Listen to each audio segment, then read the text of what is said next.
আমি young জেনারেশনকে request করবো যে হতাশ হবেন না। হতাশার কারণে তারা আজকে বিভিন্ন জায়গায় চলে যাচ্ছে, শুধু হতাশা। চাকরি নাই, হতাশ। গার্লফ্রেন্ডের সাথে বনিমনা হচ্ছে না, হতাশ। তারপরে বাসা থেকে প্রেশার দেওয়া হচ্ছে, হতাশ। কবে কামাই করবি, কবে খাওয়াবি, হতাশ। চাকরি একটা ভালো রেজাল্ট হচ্ছে না, হতাশ। মানে হতাশাই কিন্তু মূল কারণ। ফ্রাস্ট্রেটেড তারা লাইফটার প্রতি, যে দূর, লাইফে কিছুই করতে পারতেছে, চারদিক থেকে প্রেশার। তখন তারা হতাশ হয়ে বিভিন্ন খারাপ পথে পা বাড়াচ্ছে। তো হতাশা দূর করার জন্যে একটা বিষয় যথেষ্ট, সেটা হলো আপনি আল কোরআনের কাছে আসেন এবং 5 ওয়াক্ত নামাজ মসজিদে আদায় করেন। ইনশাআল্লাহ দেখবেন হতাশা আপনার মন থেকে চলে যাবে ইনশাআল্লাহ।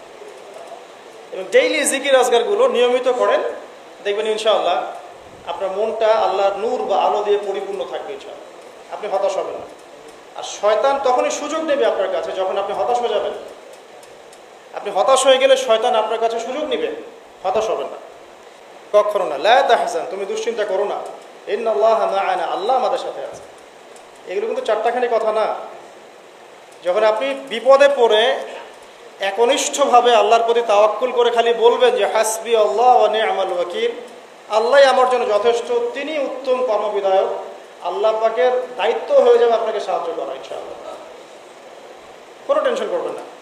যখনই কোনো বিপদ আপদে পড়বেন মন থেকে বলবেন হাসবি আল্লাহ ওয়া নি'মাল ওয়াকিল অথবা হাসবুনাল্লাহ ওয়া নি'মাল ওয়াকিল। ইনশাআল্লাহ দেখবেন আল্লাহর সাহায্য নেমে আসবে ইনশাআল্লাহ। একজন আলেম একটা কথা বলেছিলেন একদিন, যে আগে মানুষ যত বেশি আল্লাহর কাছাকাছি থাকতো, আল্লাহ পাকের নুসরা মানে সাহায্য তত কাছে থাকতো। যখন মানুষ আল্লাহ থেকে দূরে সরা শুরু করেছে, আল্লাহ পাকের নুসরাও আস্তে আস্তে আস্তে আস্তে সরে গেছে।